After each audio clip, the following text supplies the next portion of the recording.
ہمیں یہ سکھایا گیا تعاونوا علی البر والتقوی، دیکھو نیکی اور تقوی کے کام میں ایک دوسرے کی مدد کرو، ولا تعاونوا علی الاثم والعدوان، گناہ کے کام میں مدد مت کرو، برائی کے کام میں مدد مت کرو، بری باتوں میں ایک دوسرے کی امداد کرنے سے ہم کو منع کیا گیا۔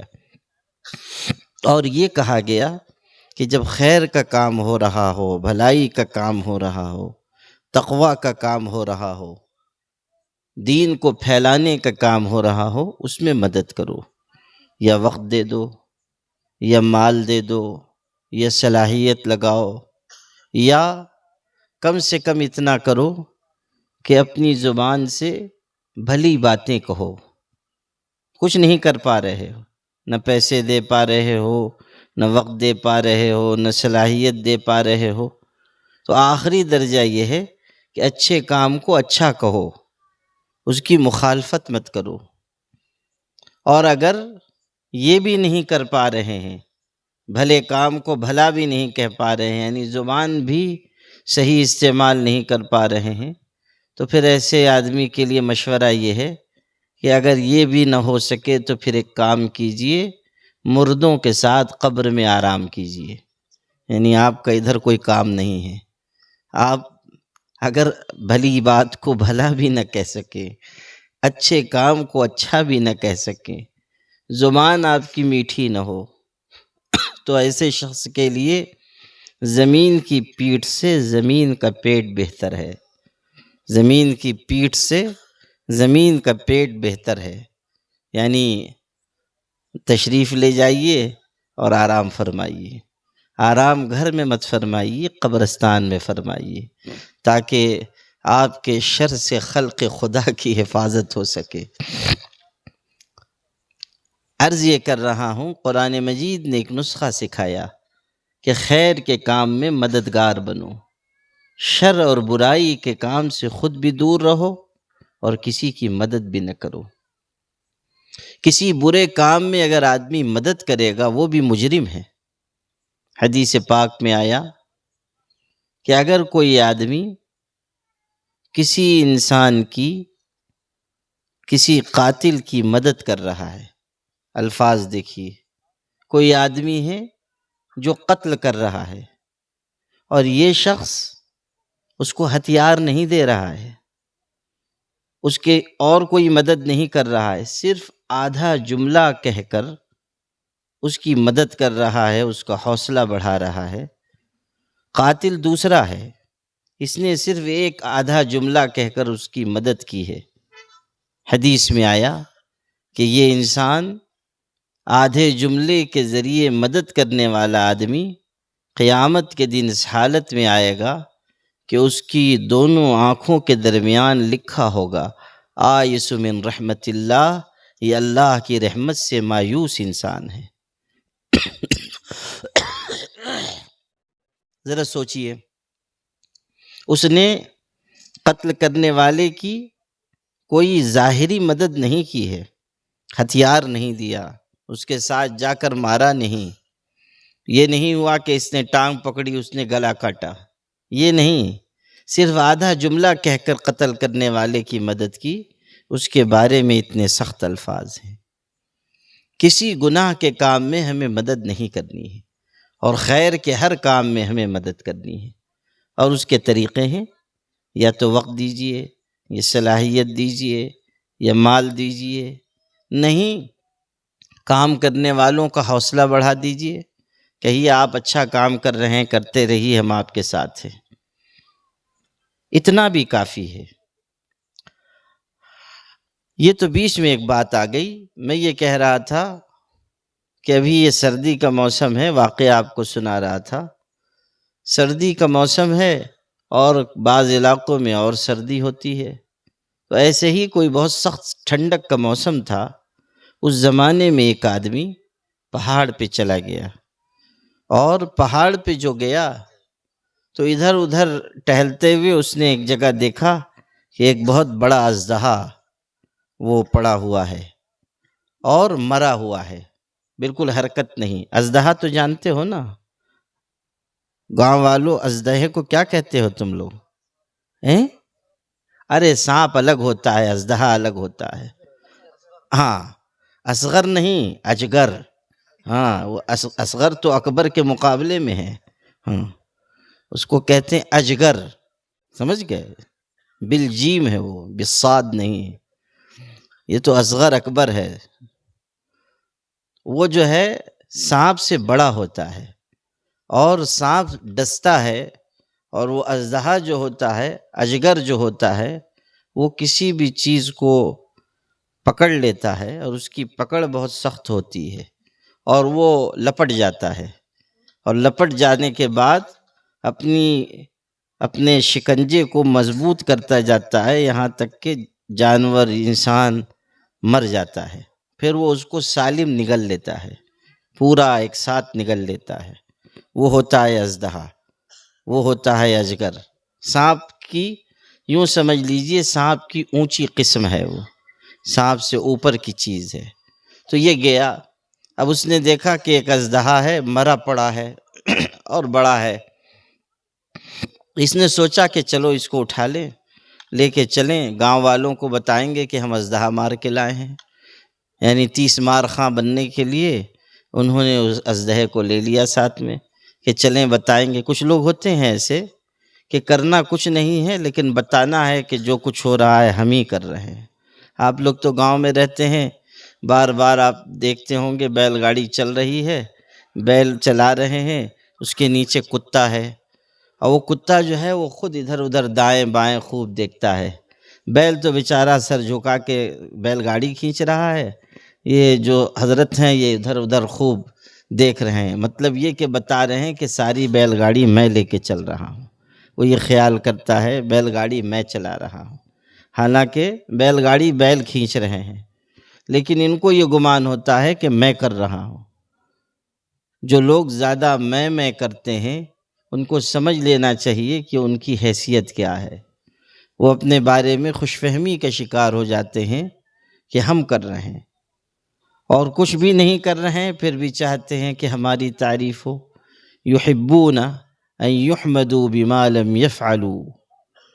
انسان چاہ رہا ہے جو نہیں کر رہا ہے اس پہ بھی اس کی تعریف ہو، منہ بھر بھر کے تعریف ہو، اور تعریف کی جا رہی ہے تو سب ٹھیک ہے۔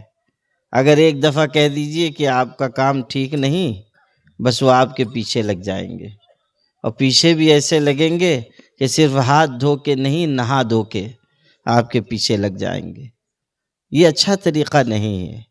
تو وہ انہوں نے سوچا کہ چلیے ہم بھی چل کے ذرا بتائیں کہ اتنا بڑا اژدہا ہم مار کے لائے۔ وہاں سے اٹھا لیا اس نے اور لے کے آ گیا۔ اب گاؤں میں لے کے آیا تو گاؤں والے جمع ہو گئے کہ ارے اتنا بڑا اژدہا یہ مار کے لائے ہیں، شکار کر کے لائے ہیں۔ وہ صبح کا وقت تھا اور یہ اژدہا لے کے آئے، اب سب جمع ہو گئے۔ اب لوگ دیکھ رہے ہیں، لوگ تماشے کے لیے جمع ہیں، اتنے میں سورج نکلا، پھر اونچا ہوا اور گرمی پیدا ہوئی۔ اب جب گرمی پیدا ہوئی، سورج کی کرنیں پڑنے لگیں، تو وہ اژدہا جو تھا وہ مرا نہیں تھا، وہ سردی کی وجہ سے ذرا ٹھٹر گیا تھا، سخت سردی کی وجہ سے بے حس حرکت پڑا ہوا تھا۔ ان صاحب نے سمجھا کہ اس کا انتقال پرملال ہو گیا ہے، لیکن وہ مرا نہیں تھا، وہ زندہ تھا، صرف سردی کی وجہ سے بے سود پڑا ہوا تھا کہ جیسے مر گیا۔ اب جب سورج کی کرنیں پڑی تو اس کے اندر زندگی پیدا ہوئی، اور سورج کی تپش کی وجہ سے وہ جاگا۔ اب جو جاگا اس نے دیکھا کہ یہ ہم کو کہاں لے آیا، تو اس نے ذرا دو چار کو ادھر جھٹکا، خوب بڑا اژدہا تھا، اس پہ حملہ، اس پہ حملہ، اس پہ حملہ۔ تو اب پتہ چلا کہ یہ 30 مار خاں جو ہیں یہ مرا ہوا سمجھ کے زندہ اژدہا اٹھا لائے، اور اس نے لوگوں کو نقصان پہنچایا۔ یہ قصہ لکھا ہے مولانا روم رحمۃ اللہ علیہ نے، اور اس کا جو سبق لکھا ہے وہ اصل سنانا تھا۔ اس کا سبق یہ لکھا ہے کہ دیکھو، جیسے وہ اژدہا مرا نہیں تھا لیکن سردی کی وجہ سے معلوم ہوتا تھا مر گیا، ایسے ہی انسان کا نفس مرتا نہیں ہے، کسی وقت دب جاتا ہے، ٹھٹر جاتا ہے، سردی کی وجہ سے جیسے وہ اژدہا بے حس و حرکت ہو گیا، بے سدھ ہو گیا، ایسے ہی انسان کا نفس کسی وقت محنت کی وجہ سے، ذکر کی کثرت کی وجہ سے دب جاتا ہے، سست پڑ جاتا ہے۔ لیکن اس کا مطلب یہ نہیں کہ مر گیا۔ جس نے یہ سمجھا کہ میرا نفس اب تو مر گیا، اب تو میں بالکل چھٹی میری، اب مجھ کو کوئی اکسائے گا نہیں، بہکائے گا نہیں، غلط ہے۔ جیسے ہی ذرا سا اس کو گنجائش ملے گی ویسے ہی وہ حملہ کر دے گا۔ جیسے اس اژدہے نے حملہ کیا تھا ویسے ہی انسان کا نفس حملہ کرے گا۔ تو میرے بھائیوں اور میری بہنوں، اس بات کو سمجھو کہ انسان کے دونوں دشمن بہت خطرناک ہیں، نفس بھی خطرناک اور شیطان بھی خطرناک، اور دونوں دشمنی کرتے ہیں۔ نفس بھی گناہ کی طرف بلاتا ہے اور شیطان بھی گناہ کی طرف بلاتا ہے۔ اب بھلا بتائیے، اندر سے بھی انسان کو بہکایا جا رہا ہے اور باہر سے شیطان بھی حملہ کر رہا ہے۔ اب اس دو طرفی آگ میں کیسے بچے گی آبرو؟ انسان کیسے بچے؟ یہ ہے اصل بات۔ انسان نیک بننا چاہتا ہے، بھلا بننا چاہتا ہے، اچھے راستے پہ چلنا چاہتا ہے، نگاہ کی حفاظت چاہتا ہے، زبان کی حفاظت چاہتا ہے، لیکن ان دشمنوں کی وجہ سے نہیں کر پا رہا ہے۔ راستہ کیا ہے؟ یہ آپ کو آج سمجھانا ہے۔ اللہ تعالیٰ نے ہمیں نسخہ دے دیا کہ دیکھو، شیطان سے بچنے اور نفس سے بچنے کا راستہ ہم تم کو بتا رہے ہیں، اور وہ کیا ہے؟ قرآن مجید میں آپ پڑھیں، ارشاد ہوا وَإِنَّهَا لَكَبِيرَةٌ إِلَّا عَلَى الْخَاشِعِينَ۔ نماز بہت بوجھ کی چیز ہے، نماز بوجھ کی چیز ہے مگر ان کے لیے جو اللہ سے ڈرنے والے ہیں، إِلَّا عَلَى الْخَاشِعِينَ۔ نماز انسان کے لیے بوجھ کی چیز ہے، یہ کہا گیا۔ سمجھیے اس کو، ایک طرح سے بتایا جا رہا ہے کہ اپنے نفس کو اگر تم اپنے نفس پر دباؤ ڈالنا چاہتے ہو، نفس کو کمزور کرنا چاہتے ہو، جیسے ہم کسی چیز کو دبانا چاہتے ہیں تو اس کے اوپر کوئی وزندار چیز رکھ دیتے ہیں، اسی طرح اگر ہم اپنے نفس کو دبانا چاہتے ہیں، ہم نفس کو درست کرنا چاہتے ہیں، تو ہمیں نسخہ دیا گیا نماز کا کہ نماز تمہارے نفس کو کچل دے گی۔ ایک اور جگہ ہے قرآن میں، سورہ مزمل ہے، 29ویں پارے میں ہے، ارشاد ہے إِنَّ نَاشِئَةَ اللَّيْلِ هِيَ أَشَدُّ وَطْئًا وَأَقْوَمُ قِيلًا۔ یہ رات کی نماز کے بارے میں ہے، یعنی تہجد کے بارے میں ارشاد ہو رہا ہے، رات کا اٹھنا، رات کا نماز پڑھنا تمہارے نفس کو کچل دے گا۔ إِنَّ نَاشِئَةَ اللَّيْلِ هِيَ أَشَدُّ وَطْئًا، یہ نفس کو کچل دے گا۔ وَأَقْوَمُ قِيلًا، اور تمہاری زبان سے صاف ستھری بات نکلے گی۔ دو فائدے بتائے کہ رات کی نماز تمہارے اندر نفس کو کچلنے کا ذریعہ بنے گی اور تمہیں درست بات تمہاری زبان سے نکلوائے گی۔ درست بات کا مطلب یہ کہ تمہاری زبان اچھی ہوگی، تمہاری زبان لوگوں کو راحت پہنچانے والی ہوگی، تمہاری زبان سچی زبان ہوگی۔ کتنے لوگ ہیں بات بات پہ جھوٹ بولتے ہیں، کتنے لوگ ہیں جب زبان کھولتے ہیں دوسروں کا دل دکھاتے ہیں، کتنے لوگ ہیں جن کی زبان مٹھاس نہیں جانتی، جب بولیں گے کڑوے بول بولیں گے۔ یہ زبان کے گناہ ہیں، اور زبان کے گناہ جہنم میں بہت زیادہ پہنچانے والے ہیں۔ حدیث پاک میں آیا ہے کہ انسانوں کو منہ کے بل جہنم کی آگ میں گرانے والی چیز زبان کی کمائی ہے۔ منہ کے بل جہنم میں گرائے گی زبان کی کمائی۔ گاؤں دیہات میں بھی دیکھیے، غصہ ہو گئے گالی دے رہے ہیں، برا کہہ رہے ہیں، دوسروں کی غیبت کر رہے ہیں، بیٹھ گئے مجلس لگا کے سردی لگ رہی ہے، آگ کا الاؤ جلا لیا، وہاں بیٹھ کے ہاتھ پیر سیک رہے ہیں، اور زبان سے غیبت، ارے وہ فلانے کے بارے میں تم نے سنا؟ دوسرا کہے گا نہیں سنا۔ ابھی حضرت اپنی ذمہ داری سمجھ کے ساری بات سنائیں گے، جو ہوئی ہے وہ بھی سنائیں گے، جو نہیں ہوئی ہے وہ بھی سنائیں گے۔ اور یہ بھی ہے، بعض لوگ تو بڑے عجیب ہوتے ہیں، دلچسپ، کہتے ہیں بات کہنے کی تو نہیں ہے مگر کہنا پڑتا ہے، اس کے بعد پھر وہی غیبت۔ ارے آدمی، انسان، جب تم خود کہہ رہے ہو کہ کہنے کی بات نہیں ہے تو کون تم کو مجبور کر رہا ہے کہنے پہ؟ مت کہو۔ کسی کا تذکرہ اپنی زبان سے نہ کرو، کسی کے بارے میں کوئی بول اپنی زبان سے نہ نکالو۔ زبان سے بہت غیبت کی جاتی ہے، اور مردوں سے زیادہ عورتیں کرتی ہیں۔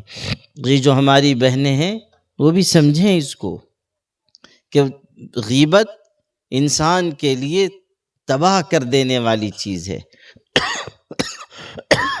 عورتیں گھر میں غیبت کر رہی ہیں، بہو ساس کے بارے میں غیبت کر رہی ہے، ساس گئی اپنی سہیلی سے ملنے تو کوئی خیر کی بات نہیں، وہ اپنی بہو کی غیبت یا اپنی بہو کی غیبت، دونوں کا یہی کام ہے، میری بہو ایسی، اور اس کے بعد 70 شعر کا قصیدہ، اور پھر دوسری نے بھی شروع کیا میری بہو ایسی، اور اس کے بعد پھر اس کی غیبت۔ یہ غلط ہے، یہ ناجائز چیز ہے، غیبت کرنا بھی حرام ہے، غیبت سننا بھی حرام ہے، بدکاری سے زیادہ سخت گناہ ہے غیبت کرنا، مگر کر رہے ہیں، اور غیبت کرتے کرتے تھک بھی نہیں رہے۔ ہمارے والد حضور کہتے تھے کہ عورتوں کی عادت یہ ہے کہ گھر میں بیٹھ کے بات چیت کر رہے ہیں، عورت کوئی آ گئی ملنے، بیٹھ کے بات چیت شروع ہوئی، گھر میں بیٹھ کے بات کی آدھا گھنٹہ، پھر جب ان کو پہنچانے گئیں چوکھٹ تک اس دوسری خاتون کو، تو اب چوکھٹ پہ کھڑے ہو کے پون گھنٹہ بات ہو رہی ہے، اور پھر اس پہ بھی جب رخصت کر رہی ہیں تب بھی فرماتی ہیں کہ جی نہیں بھرا پھر آ جانا، یعنی ابھی آدھا گھنٹہ اندر اور پون گھنٹہ چوکھٹ پہ، اس کے بعد بھی ابھی جی نہیں بھرا ہے۔ تو اور بات کیا کر رہی ہیں؟ وہی فلانے کی بات، فلانے کی بات، پڑوسن کی بات، اور فلاں رشتہ دار عورت کی بات۔ اور ہم لوگ ٹوکتے بھی نہیں ہیں، جو گھر کے مرد ہیں ان کو سکھانا چاہیے، شوہر کی ذمہ داری ہے بیوی کو سکھائے کسی کی غیبت نہ کرو، باپ کی ذمہ داری ہے بیٹی کو سکھائے کسی کی غیبت نہ کرو، ماں کی ذمہ داری ہے اپنے گھر میں بیٹی کو، بہن کو، جو عورتیں ہیں سب کو سکھائے غیبت نہیں کرنا ہے، زبان کو کسی گناہ سے آلودہ نہیں کرنا ہے۔ ہم لوگ دھیان نہیں دیتے، پڑھے لکھے لوگ بھی دھیان نہیں دیتے، عورتوں ہی کو کیا کہیے، مرد بھی کچھ کم نہیں ہیں۔ پہلے یہ ہوتا تھا کہ عورتیں ہی بہت بولتی ہیں، اب تو بعض مرد بھی اتنا بولتے ہیں کہ شبہ ہونے لگ جاتا ہے کہ کس محلے سے ہیں، ان کا تعلق کدھر سے ہے۔ تو یہ اتنا بولتے ہیں بعض لوگ کہ انسان پریشان ہو جائے، انسان کم بولے۔ ہمارے آقا حضرت محمد صلی اللہ علیہ وسلم نے کتنی خوبصورت بات سکھائی، فرمایا قل خیرن او لیصمت، یا تو بھلی بات کہو یا چپ رہو، تیسری کوئی راہ نہیں ہے، یا تو بھلی بات زبان سے نکالو یا چپ رہ جاؤ، تیسرا کوئی راستہ نہیں ہے۔ ہم نے تیسرا راستہ اپنے لیے چنا جو جہنم کا راستہ ہے، وہ یہ کہ نہ چپ رہ رہے ہیں نہ خیر کی بات بیان کر رہے ہیں، بس واہی تباہی، غیبت، چغلی، جھوٹ، سودا بیچ رہے ہیں جھوٹ بول رہے ہیں، بات بات میں جھوٹ۔ بعض لوگ تو ایسے ہوتے ہیں کہ جب منہ کھولا جھوٹ بولا، ان کا کاروباری یہی ہے کہ جب منہ کھولیں گے جھوٹ بولیں گے، اچھی بات نہیں ہے۔ ایک ایک جھوٹ انسان کو اللہ کی نگاہ سے گرا دیتا ہے، جھوٹ جنت سے دور کرتا ہے، جہنم سے قریب کرتا ہے، فرشتے جھوٹ کی بدبو کی وجہ سے بہت دور چلے جاتے ہیں۔ مومن جھوٹا نہیں ہوتا، جب کہے گا سچ کہے گا، جھوٹ نہیں، مشکل سے مشکل وقت بھی ہو تب بھی وہ جھوٹ نہیں بولے گا۔ ہمارے ایک بہت بڑے بزرگ گزرے ہیں، حضرت مولانا محمد قاسم نانوتوی رحمۃ اللہ علیہ، بہت بڑے عالم تھے اور بہت بڑے بزرگ بھی تھے۔ دیوبند کا مدرسہ انہوں نے بنایا، اور وہ انگریزوں کا زمانہ تھا، اور انگریزوں کے خلاف انہوں نے جنگ لڑی۔ جنگ ایسے نہیں کہ کمرے میں بیٹھ کے لڑ رہے ہیں، جیسے آج کل ہمارے بعض بھائی سوشل میڈیا پہ جنگ لڑتے ہیں، موبائل پہ جنگ لڑتے ہیں کہ نہیں چلیے نکلیے۔ کہاں نکلیے؟ معلوم ہوا کہ جن کو نکلنے کے لیے کہا وہ تو بیچارے نکل گئے، اور پوچھئے کہ امیر صاحب کہاں ہیں، تو پتہ چلا گھر میں آرام فرما رہے ہیں، لحاف اوڑھ کے موبائل پہ لکھ رہے ہیں کہ چلیے۔ ایسے نہیں، ہمارے بزرگوں نے باضابطہ لڑائی لڑی، شہید ہوئے، مقابلہ کیا، اور ان میں حضرت مولانا قاسم نانوتوی بھی تھے، ان کے پیر صاحب بھی تھے حضرت حاجی امداد اللہ مہاجر مکی۔ آج کل لوگ کہتے ہیں خانقاہ والے جو ہیں وہ سب ناکارہ ہو جاتے ہیں، تصوف جو ہے بزدل بنا دیتا ہے۔ میں ان سے پوچھتا ہوں کہ میاں تم نے، تمہارے باپ دادا نے بھی کچھ کارنامہ انجام دیا؟ جو تصوف والے ہیں سارا کارنامہ تو انہوں نے ہی انجام دیا ہے۔ مدرسہ انہوں نے بنایا، تعلیم گاہیں انہوں نے بنائی، لڑائیاں انہوں نے لڑی، شہادت انہوں نے پیش کی، جیلوں کو انہوں نے آباد کیا۔ یہاں سے لے کے مالٹا تک جو ہمارے بزرگ گئے، جیل کی کٹھنائیاں جھیلی، سب صوفی لوگ تھے۔ آپ کدھر تھے؟ آپ کے ابا دادا پر دادا اس وقت بھی سب آرام فرما رہے تھے، اور آج آپ بھی آرام فرما رہے ہیں۔ آپ کا صرف اتنا ہی کام ہے کہ خانقاہ والے غلط، صوفی لوگ غلط۔ ارے یہ کام انہوں نے ہی کیا ہے، اور جان ہتھیلی پہ رکھ کے کام کیا ہے۔ میں تو فخر سے کہہ سکتا ہوں کہ ہمارا رشتہ ان بزرگوں سے ہے جنہوں نے کبھی حکومتوں کے آگے سر نہیں جھکایا، جنہوں نے کبھی طاقتوں کی غلامی نہیں اختیار کی۔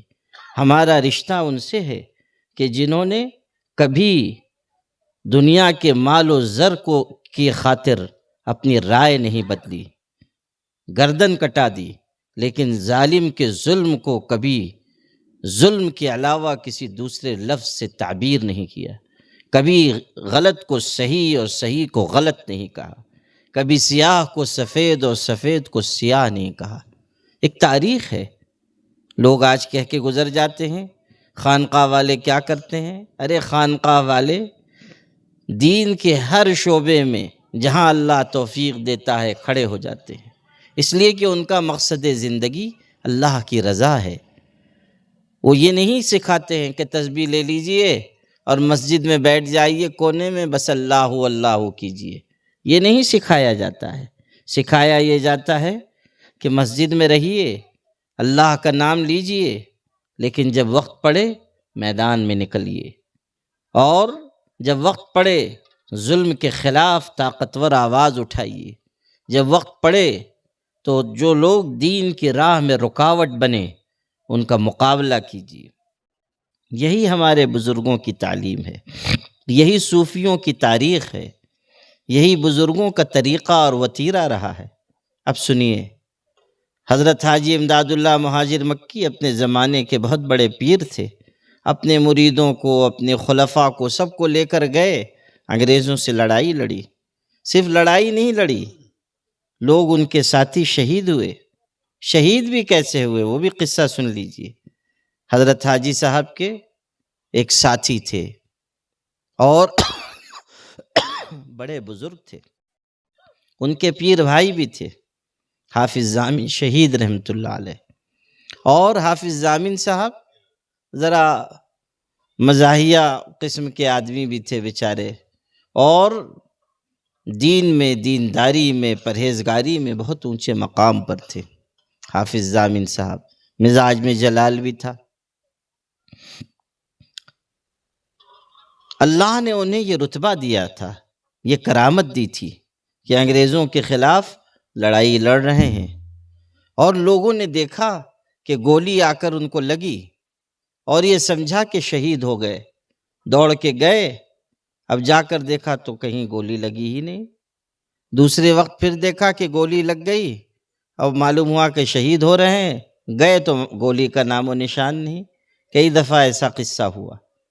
تو ایک دن لڑائی میں جانے سے پہلے حافظ صاحب نے 2 رکعت نماز پڑھی، اور 2 رکعت نماز پڑھنے کے بعد دعا مانگی اور اللہ تعالیٰ سے یہ کہا کہ اے اللہ، میں کرامت نہیں شہادت چاہتا ہوں، مجھے کرامت نہیں شہادت چاہتا ہوں۔ پھر گئے، اس دن جو لڑائی لڑی تو گولی لگی اور شہید ہو گئے، اللہ کو پیارے ہو گئے۔ آپ غور کیجئے، یہ جذبہ ہے اللہ کے نام پہ جان دینے کا جذبہ، اور یہی جذبہ خانقاہ میں پیدا کیا جاتا ہے، تصوف و سلوک میں پیدا کیا جاتا ہے کہ اللہ کے لیے اپنا سب کچھ نچھاور کیجئے، مال بھی، صلاحیت بھی، زندگی بھی، جوانی بھی، سب اللہ کے نام پہ لگائیے۔ یہ نہیں کہ بس بیٹھ گئے، اللہ کی ضرب لگا لی، مراقبہ کر لیا اور سمجھا کہ اب تو ہم حضرت خواجہ جنید بغدادی کے سگے بھتیجے بن گئے۔ یہ نہیں ہے، تصوف اس کا نام نہیں ہے۔ تصوف یہ سکھاتا ہے کہ اللہ کے نام پہ اپنی جان دو، اپنے آپ کو قربان کرو۔ تو انہوں نے دعا مانگی، پھر شہید ہو گئے، اور کتنے لوگ ان کے ساتھ سب شہید ہوئے۔ جو باقی بچے تھے، چونکہ لڑائی میں یہ لوگ انگریزوں پہ غالب نہیں آ سکے، یہ تھوڑے لوگ تھے، ان کی بہت بڑی طاقت تھی، تو جو لوگ بچ گئے تھے ان لوگوں کو انگریز نے پکڑنا شروع کیا، سولے پہ چڑھانا شروع کیا، جیل میں بھرنا شروع کیا۔ ان میں حضرت مولانا قاسم نانوتوی رحمۃ اللہ علیہ بھی تھے۔ حضرت حاجی صاحب جو ان کے پیر تھے وہ ہجرت کر کے مکہ مکرمہ چلے گئے، یہ یہیں تھے ہندوستان میں۔ تو انگریز نے ان کے خلاف گرفتاری کا وارنٹ نکالا کہ پکڑا جائے، جہاں بھی ہوں ان کو پکڑا جائے۔ اب سنیے، پکڑا جائے ایسا نہیں کہ ان کو لے جائیں گے جیل میں رکھیں گے، یہ تھا کہ ان کو پکڑ کے سولی دے دو، یہ خطرناک آدمی ہے، مجرم ہے۔ اتنا مشکل وقت ہے۔ حضرت مولانا قاسم نانوتوی رحمۃ اللہ علیہ مسجد میں تھے اور رہتے تھے بالکل سیدھے سادے، لنگی پہنتے تھے، معمولی کرتا پہنتے تھے، اور جب چلتے تھے کہیں جا رہے ہیں تو دیہاتیوں کی طرح لکڑی ان کے پاس ہوتی تھی، وہ جوتی اتار کے جوتی لکڑی پہ لٹکا لیتے تھے اور لکڑی کندھے پہ رکھ کے چلے جا رہے ہیں، ننگے پیر چلے جا رہے ہیں۔ اتنے سادہ رہتے تھے۔ یہ نہیں کہ ہم اتنے بڑے مولانا ہیں، آج کل یہ بھی بڑی بیماری گھس گئی ہے ہم لوگوں کے اندر کہ ہم بہت بڑے مولانا ہیں۔ ارے بڑے مولانا جو اپنے آپ کو سمجھے گا وہ دین کا کام کیسے کرے گا؟ حضرت نانوتوی رحمۃ اللہ علیہ اتنے بڑے عالم تھے لیکن اتنے سادہ رہتے تھے، وہ چلے جا رہے ہیں اور مسجد میں رہتے تھے، کبھی جھاڑو لگا دی، کبھی پانی بھر دیا، اس طرح کی زندگی تھی۔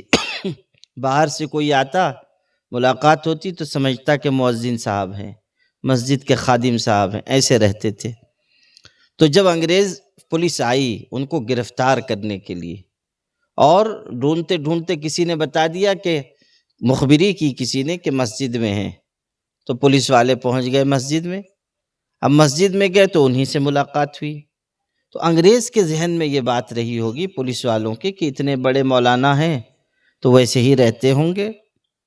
اب جو ان سے ملاقات ہوئی تو سمجھا کہ یہ مسجد کا کوئی خادم ہے، مؤذن ہے، تو حضرت ہی سے پوچھا کہ مولانا قاسم نانوتوی کہاں ہیں؟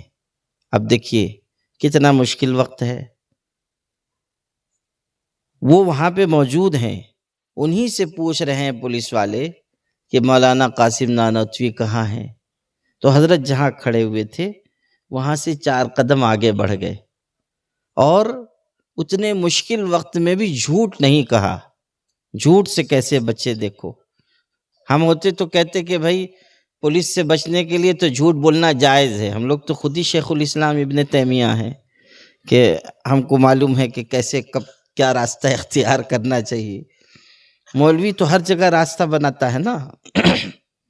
جو مولوی خدا سے ڈرنے والا نہیں ہوگا وہ راستہ بنائے گا، کہ کہیں نہ کہیں گنجائش نکالیے، حالانکہ علم اس لیے نہیں ہے کہ گنجائش ڈھونڈی جائے، علم اس لیے ہے تاکہ اللہ سے اور زیادہ ڈرا جائے۔ علم اس لیے نہیں ہے کہ ہم گنجائش نکالیں کہ راستہ ہے، نہیں۔ حضرت مولانا مفتی شفیع صاحب رحمۃ اللہ علیہ کے والد تھے مولانا محمد یاسین صاحب رحمۃ اللہ علیہ، وہ بھی عالم تھے، دیوبند کے استاد تھے۔ یہ جو حضرت مفتی تقی عثمانی صاحب ہیں، ان کے دادا، ان کے والد مفتی شفیع، ان کے والد مولانا یاسین صاحب۔ تو مفتی شفیع صاحب نے خود لکھا ہے کہ ایک دفعہ فجر کے وقت بارش ہو رہی تھی، کیچڑ بھی تھا، اور فجر کی نماز کے وقت میں نے، ظاہر ہے کہ مفتی تھے تو انہوں نے، نوجوان بھی تھے تو خیال کیا کہ بارش بھی بہت تیز ہے اور کیچڑ بھی ہے، گھر میں پڑھنے میں حرج نہیں ہے، نماز عذر کی بات ہے، گھر ہی میں پڑھ لی۔ لیکن مولانا یاسین صاحب، ان کے والد بوڑھے تھے، اس کے باوجود مسجد گئے اور نماز پڑھ کے باجماعت مسجد سے اسی بارش میں واپس آئے تو دیکھا کہ یہ آئے نہیں مسجد میں۔ پوچھا کہ تم آئے نہیں؟ بیٹے تھے آخر تو ان کے، تو کہا آئے نہیں۔ تو انہوں نے کہا کہ ابا حضور بارش ہو رہی تھی، عذر ہے، فقہا نے اجازت دی ہے۔ وہ مولانا یاسین صاحب نے کہا کہ اجازت دی ہے، گنجائش ہے، یہ میں بھی جانتا ہوں، لیکن ہر گنجائش پہ ہم ہی عمل کریں یہ ضروری نہیں ہے، اور اگر میں بھی نہ جاتا مسجد میں تو کوئی تھا نہیں، باجماعت نماز ہوتی ہی نہیں مسجد میں گیا تو باجماعت نماز ہو سکی۔ فرق دیکھیے، ایک آدمی اس پر عمل کر رہا ہے کہ نہیں، ٹھیک ہے گنجائش ہے، لیکن ہم عزیمت پہ عمل کریں۔ ہم لوگ گنجائش ڈھونڈتے ہیں، راستہ نکالتے ہیں۔ اس پہ ایک دلچسپ قصہ سن لو۔ ایک مولوی صاحب تھے بیچارے، ایک دن دوپہر کے وقت آئے، گھر میں آئے اپنے، تو پوچھا بیوی سے گھر میں بنا کیا ہے، کیا پکا ہے؟ تو بیوی نے کہا کہ ہمارے لیے تو مرغی پکی ہے، آپ کے لیے دال بنی ہے۔ تو مولوی صاحب کو بہت دھچکا لگا، بہت صدمہ ہوا، صدمہ عظیم پیش آیا کہ یہ کیا بات ہو گئی؟ ارے مرغی پہ تو ازلی ابدی پیدائشی حق ہم مولویوں کا ہے، تو یہ کہاں سے یہ الٹی گنگا کیسے بہنے لگی کہ ہمارے لیے دال بنی ہے، ان کے لیے مرغی پکی ہے؟ تو کہنے لگے کہ اللہ کی بندی یہ کیا بات ہو گئی، تمہارے لیے مرغی میرے لیے دال؟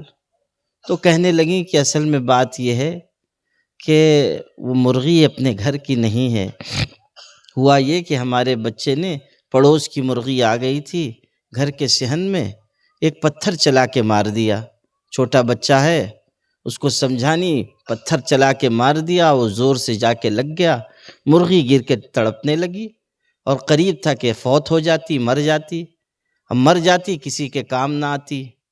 تو آخر کو وہ بھی تو مولوی صاحب کی بیوی تھی نا، تو اس نے کہا کہ وہ مر جاتی، مردار ہو جاتی، تو اس لیے میں نے اس کو ذبح کر دیا، اور اگر پڑوس والوں کو بتا دیتی تو فتنہ برپا ہو جاتا، والفتنۃ اشد من القتل، فتنہ بہت خطرناک چیز ہے۔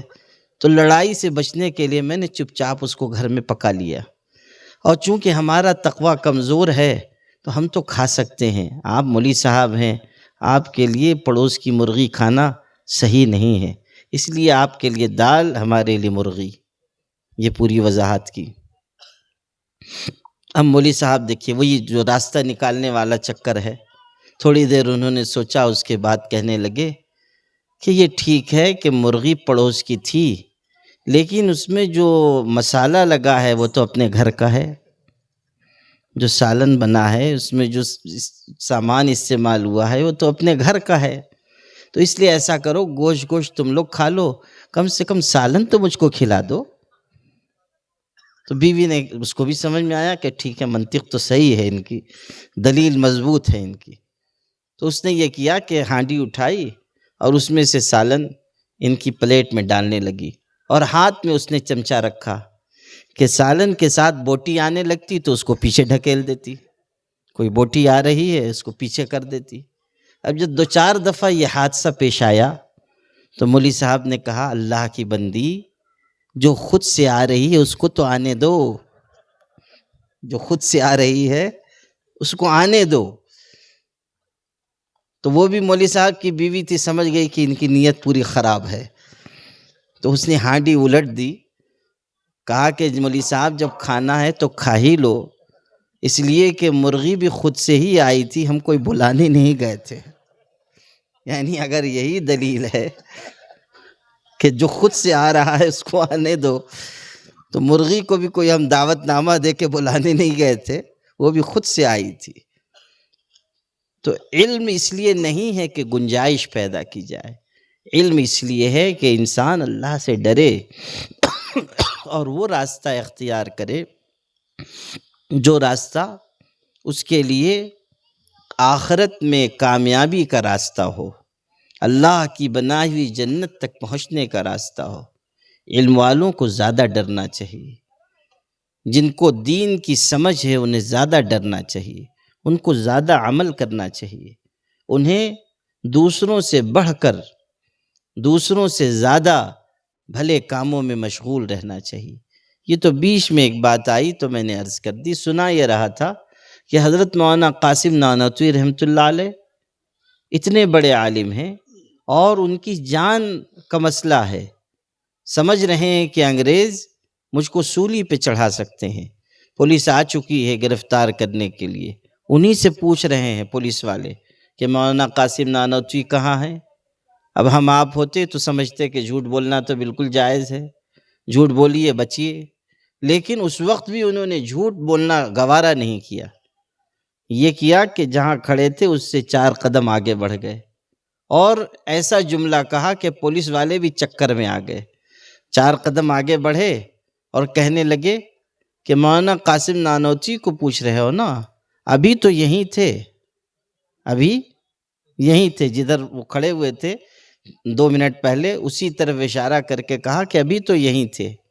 پولیس والوں نے سمجھا کہ شاید ابھی 10-20 منٹ پہلے یہاں تھے اور کہیں چلے گئے، تو پولیس والے گئے ادھر ڈھونڈنے کے لیے، یہ ادھر سے غائب ہو گئے۔ اس وقت بھی جھوٹ نہیں کہا، کہا کہ ابھی تو یہیں تھے، 4 قدم آگے بڑھ گئے، کہا ابھی تو یہیں تھے۔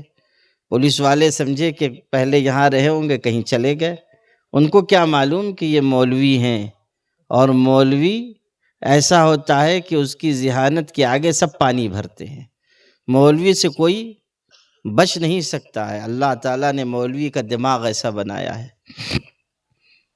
مولوی کوئی آسان چیز نہیں ہے۔ اس پہ بھی ایک دلچسپ قصہ سن لیجئے۔ ہوا یہ کہ ایک یہودی تھا، یہودی ویسے ہی بہت ہی بری فطرت کے ہوتے ہیں، اس نے کوئی مولوی صاحب تھے، مولوی صاحب سے انہوں نے اپنا کنواں جو ہے بیچا، مولوی صاحب نے ان سے کنواں خریدا، یہودی کا کنواں تھا اور مولوی صاحب نے خرید لیا۔ اب خرید لیا تو اس کے کچھ دن کے بعد یہودی نے ملاقات کی، اور یہودی ملاقات کر کے کہنے لگا کہ مولوی صاحب، اس کی دیکھیے بدتمیزی، اس کی دیکھیے، کہنے لگا کہ ارے میں نے آپ کو کنواں بیچا تھا، اس میں جو پانی ہے وہ تھوڑی بیچا تھا، میرا آپ کا سودا کس کا ہوا تھا؟ کنویں کا ہوا تھا، پانی کا تھوڑی ہوا تھا۔ وہ اپنا دماغ چلا رہا تھا کہ میں نے کنواں بیچا ہے، پانی تھوڑی بیچا ہے۔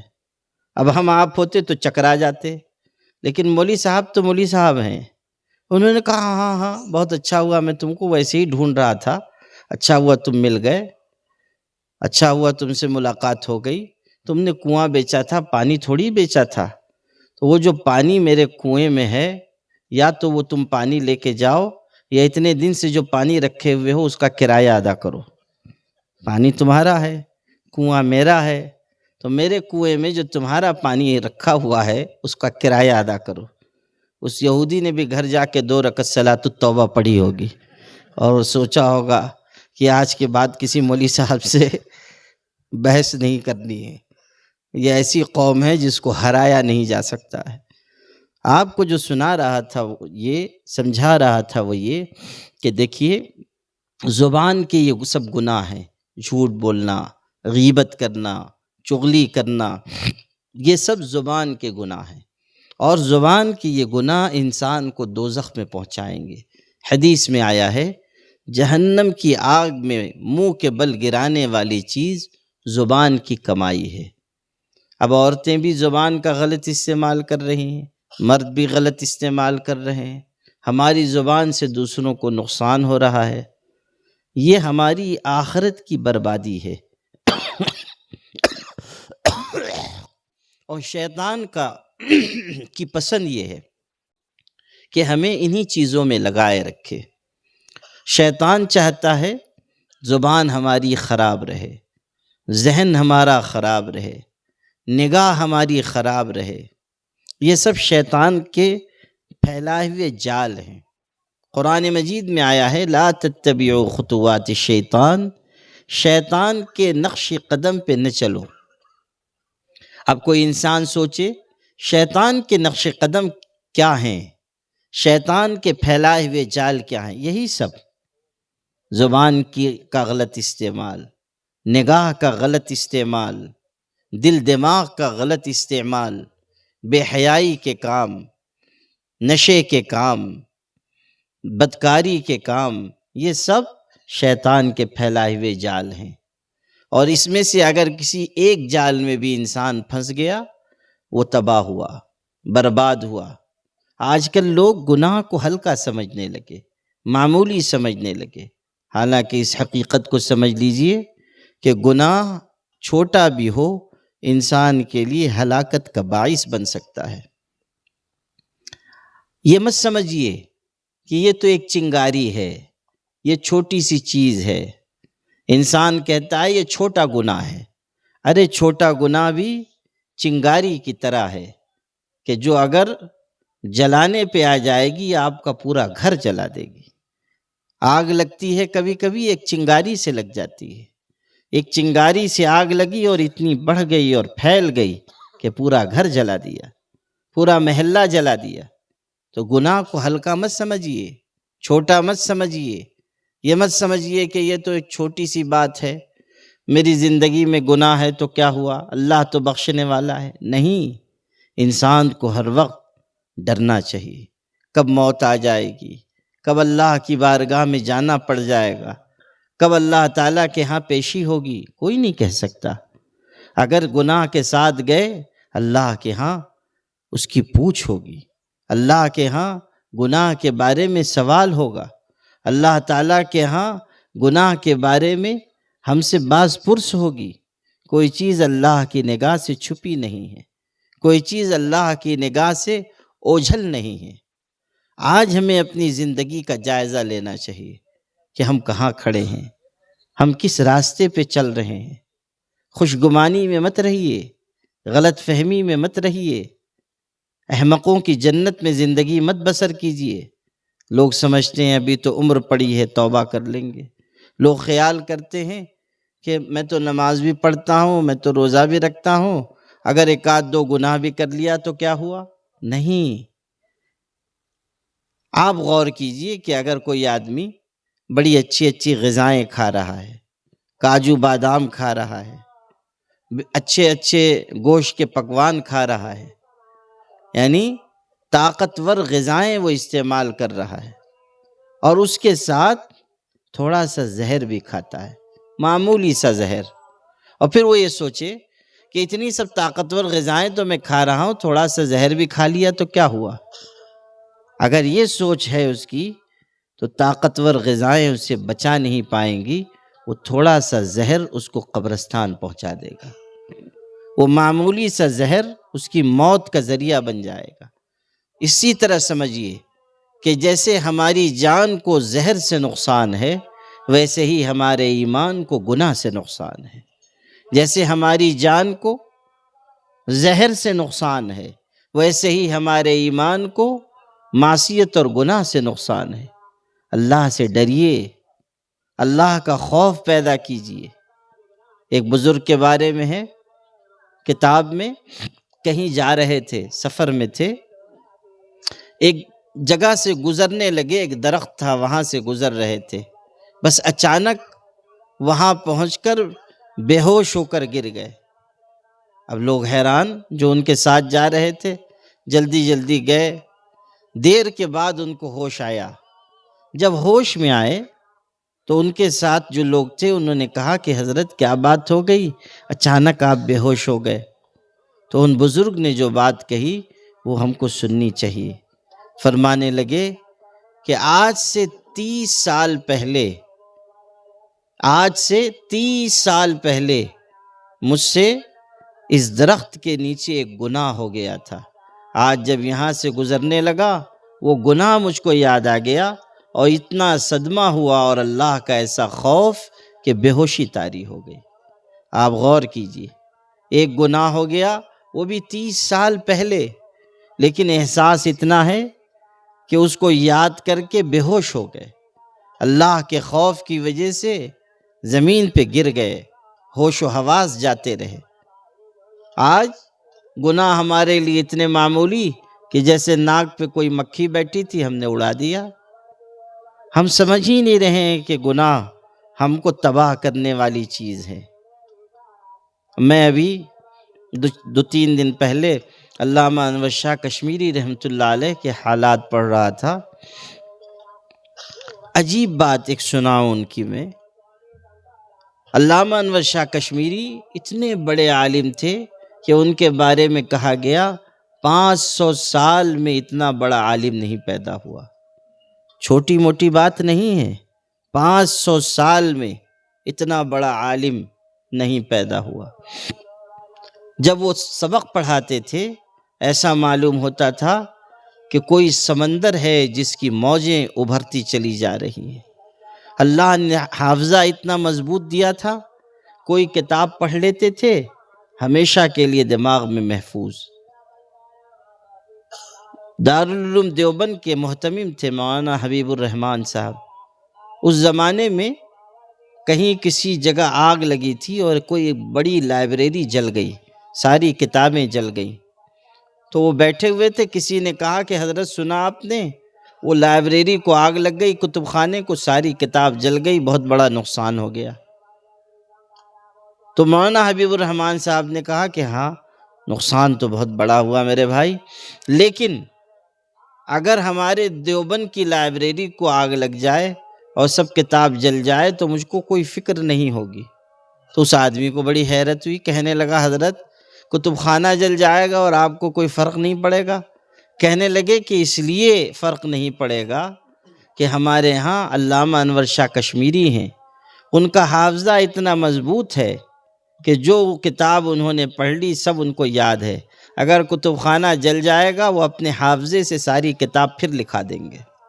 اتنا زبردست حافظہ تھا۔ آج تو ہم لوگوں کا حال یہ ہے، صبح کیا کھایا تھا دوپہر کو یاد نہیں، دوپہر کو کیا کھایا تھا شام کو یاد نہیں، امام صاحب نے عشاء میں کون سی سورہ پڑھائی یاد نہیں۔ اور ان کے حافظے کا عالم دیکھیے، خود کہتے تھے کہ سرسری بھی اگر کوئی چیز پڑھ لیتا ہوں تو 40 سال تک یاد رہتی، اتنا اللہ نے ان کو نوازا تھا۔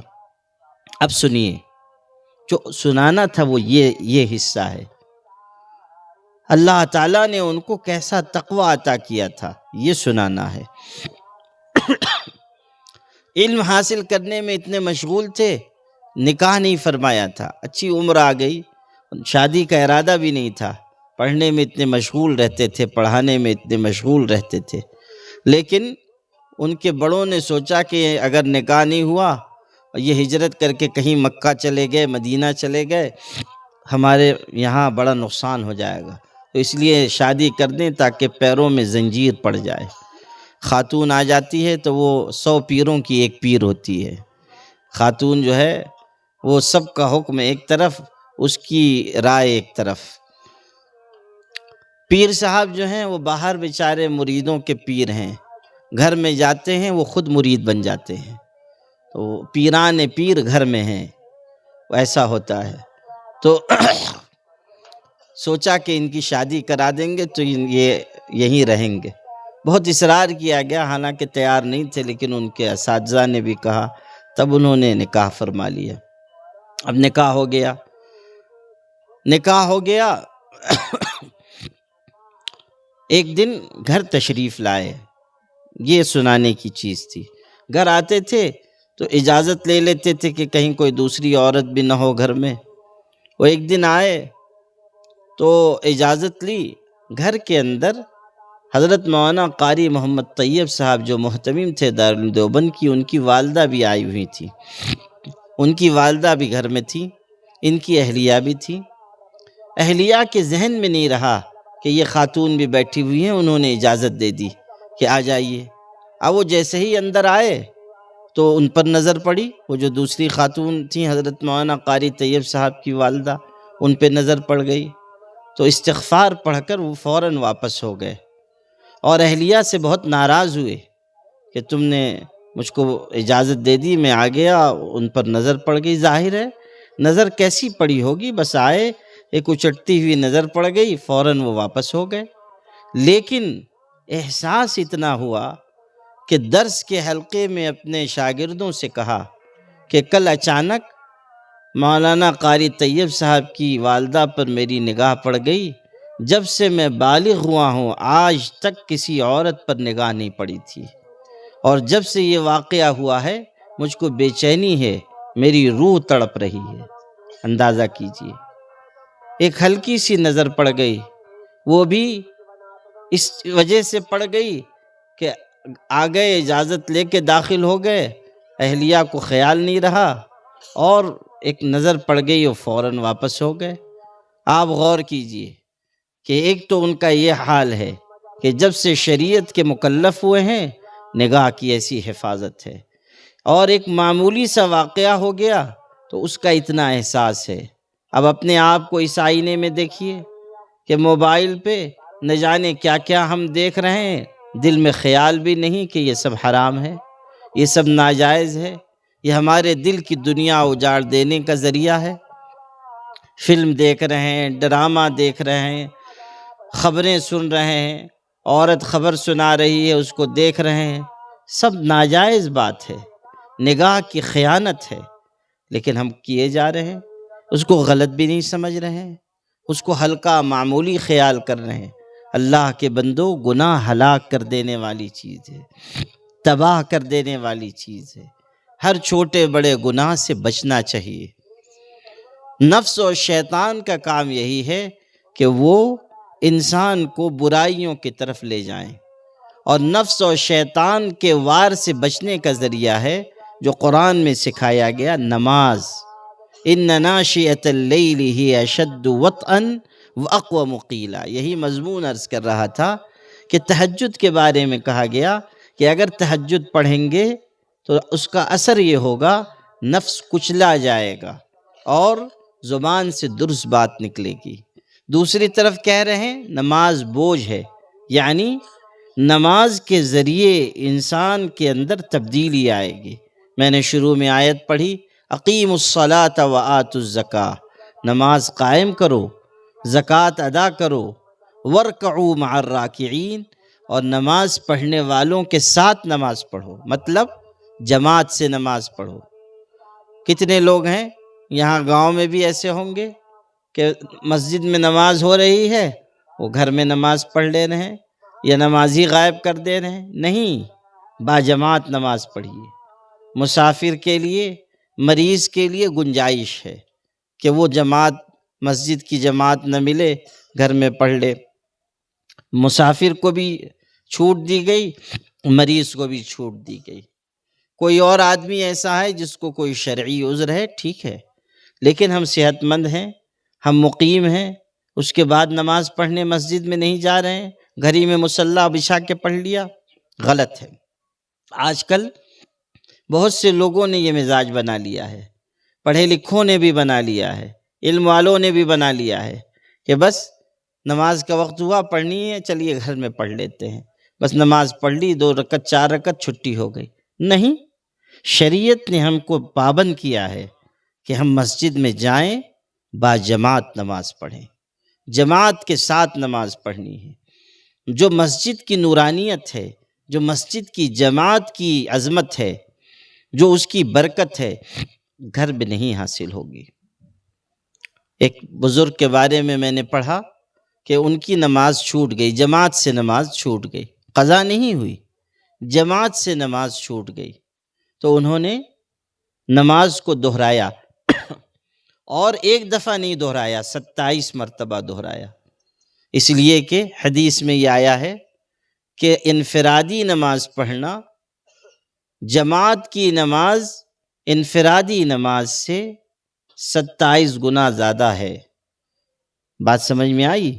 یعنی الگ علیحدہ آدمی اکیلے نماز پڑھ رہا ہے، اس کے مقابلے میں جماعت کی نماز 27 گنا بہتر ہے۔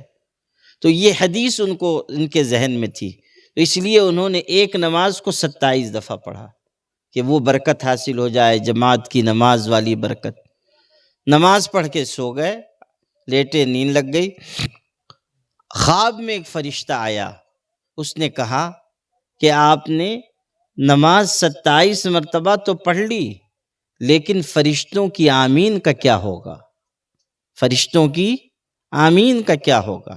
یعنی جو مسجد میں جماعت سے نماز ہوتی ہے، جب امام کہتا ہے وَلَلضَّالِّينَ آمین، تو اس پر اللہ کے فرشتے بھی آمین کہتے ہیں۔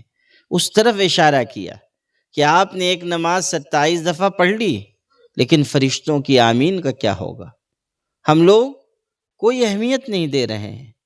فجر کی نماز گھر میں پڑھ لو، عصر کی نماز گھر میں پڑھ لو، عشاء کی نماز گھر میں پڑھ لو، اور پھر اسی راستے سے شیطان یہاں تک پہنچا دیتا ہے کہ نماز ہی مت پڑھو، غفلت میں ڈال دیتا ہے، سست بنا دیتا ہے۔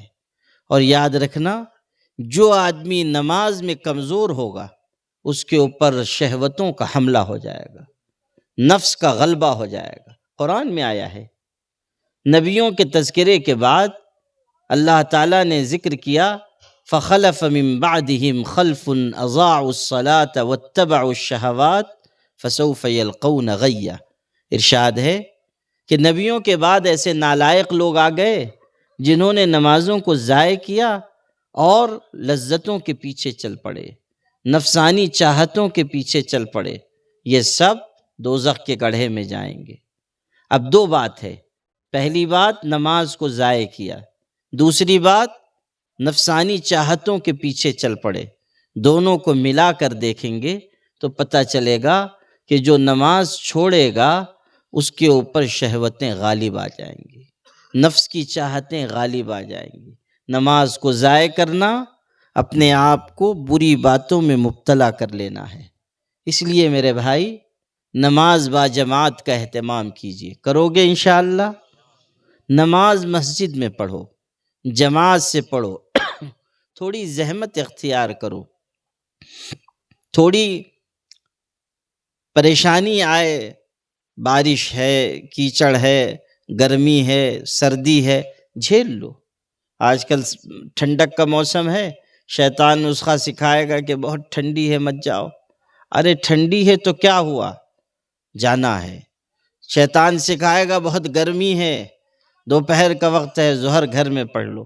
نہیں، شیطان سے ہم کہیں کہ یہ جتنی گرمی ہے جہنم کی آگ اس سے کہیں زیادہ گرمی والی ہے۔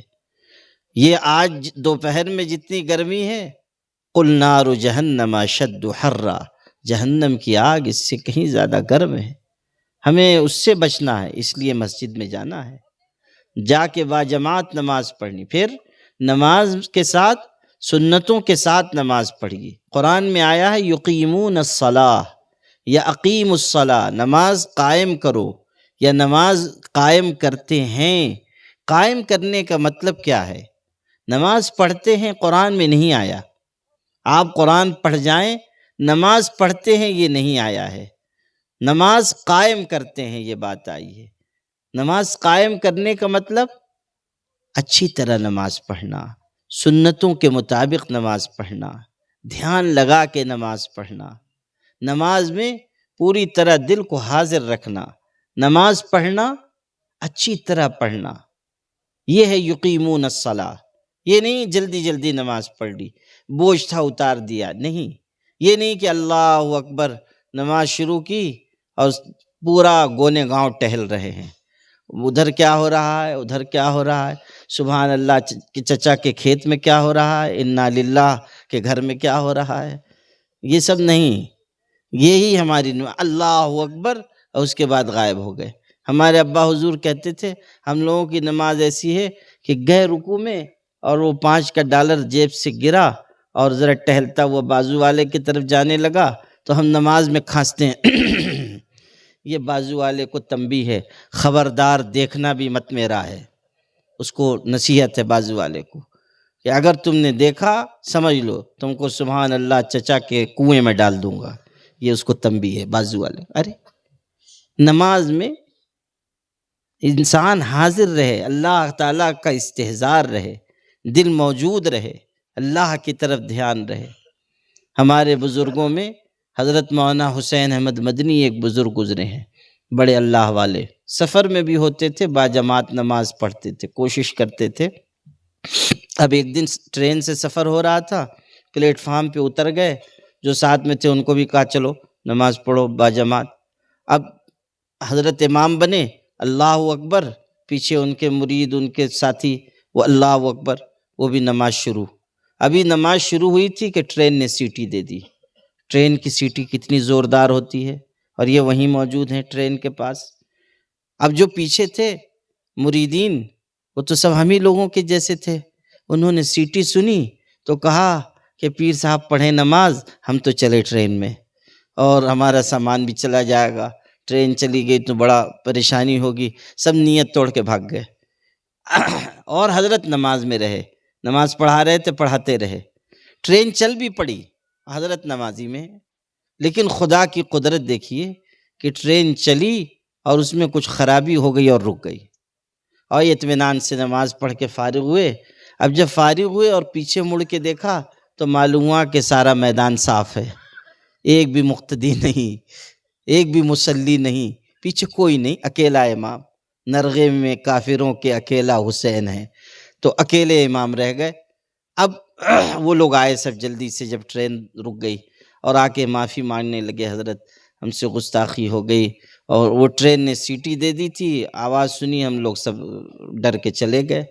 اب حضرت کی بات سنیے، جب وہ عذر پیش کرنے لگے تو حضرت نے کیسی بات کہی۔ حضرت نے فرمایا کہ اگر میں بھی ٹرین کی سیٹی سن لیتا تو میرا بھی وہی حال ہوتا جو تمہارا ہوا۔ مطلب یہ کہ نماز میں اتنے مشغول تھے کہ اتنی زور کی آواز بھی ان کو سنائی نہیں دی، ایسی نماز پڑھ رہے۔ اور یہ میں کوئی صحابہ کے دور کا قصہ نہیں سنا رہا ہوں، یہ ہمارے دور کے قریب کے بزرگ ہیں، اور نماز میں اتنے مشغول۔ نماز اتنی پیاری نماز، اللہ سے مانگنی چاہیے۔ یاد رکھیے اگر ہماری نماز اچھی ہو جائے گی ہماری ساری زندگی اچھی ہو جائے گی۔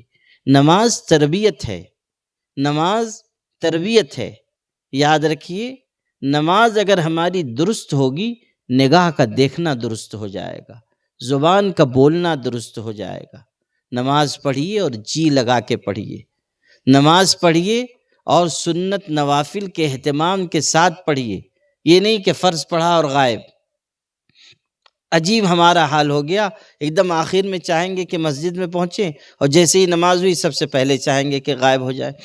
امام صاحب اگر ذرا لمبی دعا مانگ دیں تو اس سے بھی پریشانی، ذرا لمبی دعا ہو گئی تو باہر نکلتے نکلتے کوئی نوجوان ضرور پوچھے گا امام صاحب کچھ پریشانی آ گئی ہے کیا، آپ کے اوپر کوئی مصیبت آ گئی ہے، بہت لمبی دعا فرما رہے ہیں۔ ارے وہ دعا بھی ذرا سے لمبی ان کو مشکل ہو رہی ہے، سنت غائب، نفل غائب نہیں۔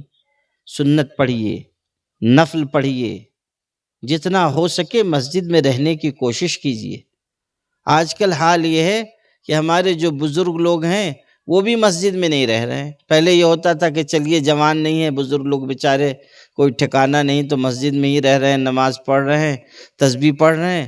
اب بزرگوں نے بھی نیا ٹھکانہ ڈھونڈ لیا ہے کہ مسجد سے غائب، اور جا کے ہوٹل پہ بیٹھیے اور پھر دیکھیے موبائل، اور پوچھئے کہ کیا ہو رہا ہے ادھر، چین میں کیا ہو رہا ہے، جاپان میں کیا ہو رہا ہے، ترکستان میں کیا ہو رہا ہے۔ ارے تمہاری عمر یہ ہے کہ ترکستان نہیں قبرستان کا خیال کرو، وہ چین جاپان کا تم سے کیا لینا دینا، یہ دیکھو کہ اب جانا ہے قبر میں، وہاں کے لیے کیا تیاری ہے۔ ہمارے پاس وہاں کے لیے کیا انتظام ہے؟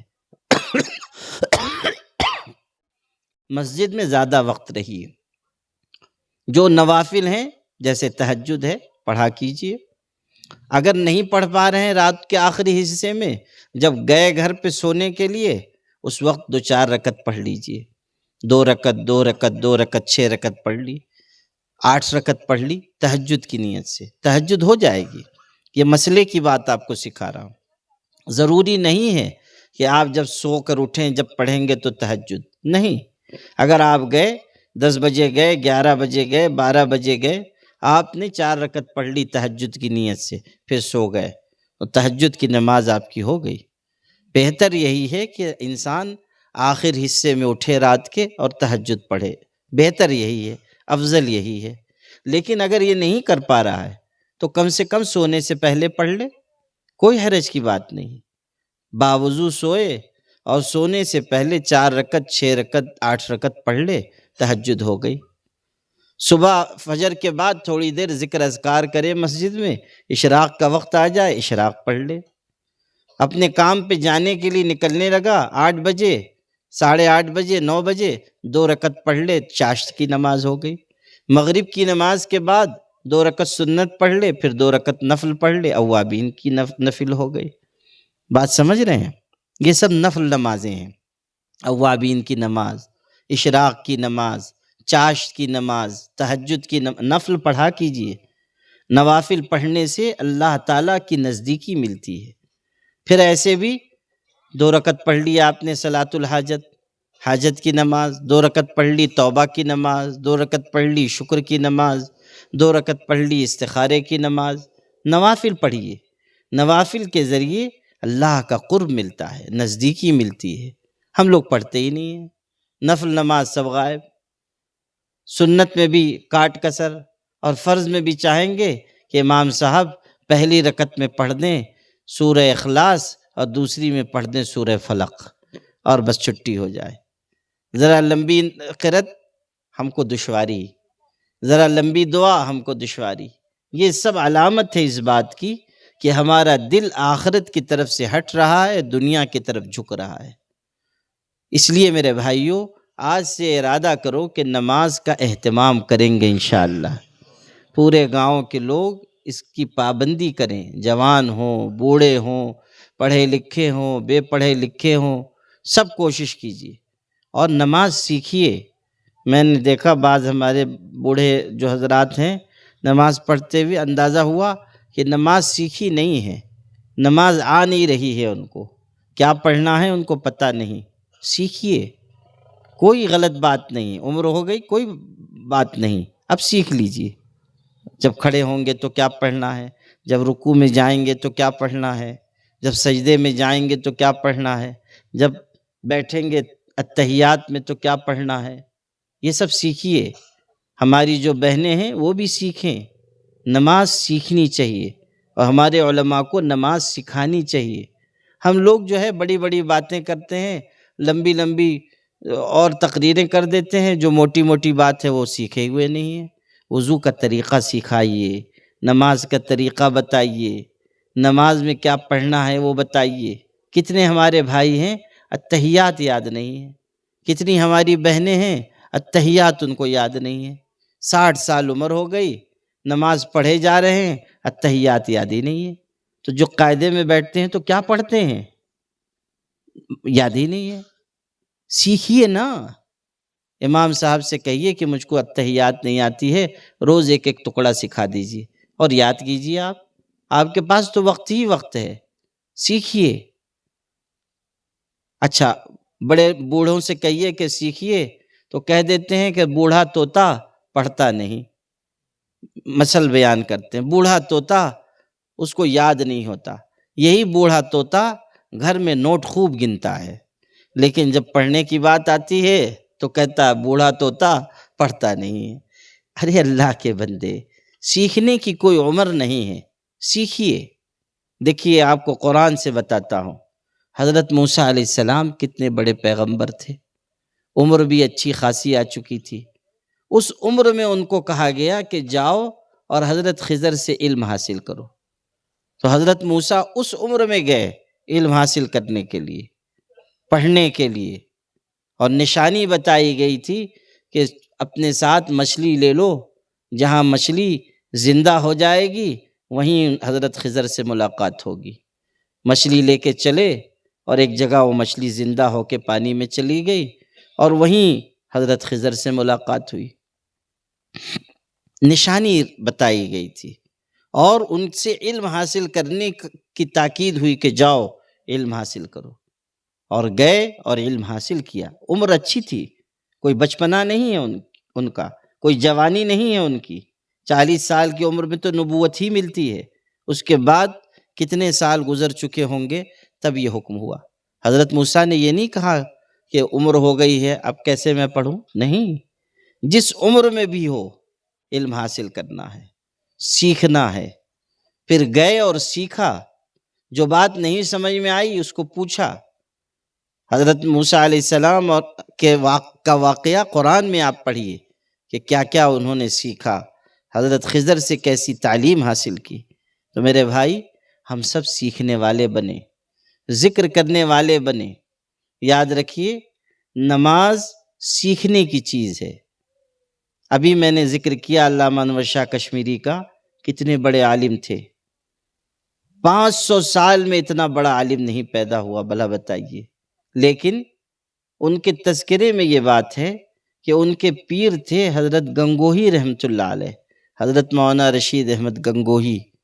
ان کی خدمت میں یہ گئے اور جا کر عرض کیا کہ حضرت مجھ کو نماز پڑھنا سکھا دیجئے، نماز پڑھنا سکھا دیجئے۔ بھلا بتائیے، اتنے بڑے عالم ہیں اور جا کے پیر صاحب سے کہہ رہے ہیں مجھ کو نماز پڑھنا سکھا دیجئے۔ مطلب یہ کہ نماز کی اتنی اہمیت ہے، عظمت ہے دل میں، کہ کہہ رہے ہیں کہ حقیقی نماز آ جائے، وہ نماز آ جائے جس سے اللہ راضی ہو جائے۔ ہم لوگ جس سلسلے میں ہیں، یعنی نقش بندی رحمانی مجددی سلسلہ، ہمارے سلسلے میں ایک بزرگ قریب میں گزرے ہیں، کوئی 60-70 سال پہلے، حضرت مولانا فضل اللہ صاحب کے خلیفہ تھے، حضرت مولانا عبد الرحیم صاحب۔ آپ کو بتاتا ہوں، حیرت ہو جائے گی آپ کو۔ وہ فجر کی نماز پڑھ کے بیٹھتے تھے مسجد میں، ذکر اذکار میں مشغول ہیں، پھر اشراق کی نماز پڑھی، پھر تھوڑی دیر گزری تو چاشت کی نماز شروع کی۔ کبھی ایسا ہوتا تھا کہ چاشت کی نماز پڑھنے کے لیے پڑھ رہے ہیں یا اشراق کی نماز پڑھ رہے ہیں، اتنے مشغول ہو جاتے تھے، محو ہو جاتے تھے کہ ظہر کی نماز کا وقت آ جاتا تھا، ان کی اشراقی نہیں پوری ہوتی تھی، وہ اشراق کی نماز میں ہیں۔ تو کسی نے پوچھا کہ حضرت یہ کیا بات؟ اچھا، جب ظہر کا وقت آ جاتا تھا تو کوئی ان کو متوجہ کرتا تھا کہ نماز کا وقت ظہر کا آ گیا ہے، پھر وہ جلدی سے اپنی نماز پوری کر کے فرض نماز میں شامل ہوئے۔ تو کسی نے کہا کہ عجیب بات ہے، آپ تو ایسے اشراق کی نماز اتنی لمبی پڑھتے ہیں کہ ظہر کا وقت آ جاتا ہے۔ تو حضرت نے ارشاد فرمایا کہ اصل بات یہ ہے کہ جب میں نماز کے لیے کھڑا ہوتا ہوں تو خانہ کعبہ اپنی سب تجلیوں کے ساتھ نگاہ کے سامنے آ جاتا ہے، اس پہ جو انوار اتر رہے ہیں، جو برکتیں اتر رہی ہیں، وہ مجھ کو دکھائی دینے لگ جاتی ہیں، اور ان کو دیکھنے میں اتنا مگن ہو جاتا ہوں کہ خیال ہی نہیں ہوتا ہے کہ کہاں ہوں، کس حال میں ہوں۔ آپ غور کیجئے کیسی نماز ہے۔ ہم لوگوں کو بھی نماز اچھی بنانی چاہیے، نماز کا اہتمام کرنے کی عادت ڈالیے، ایک نماز بھی قضا مت ہونے دیجیے، اور خدا نخواستہ جماعت آپ چھوڑ دیتے ہیں، آج سے تہیہ کر لیجئے کہ با جماعت نماز پڑھنی ہے، اور جو بہنیں ہیں وہ گھروں میں نماز پڑھیں، وقت پر پڑھیں۔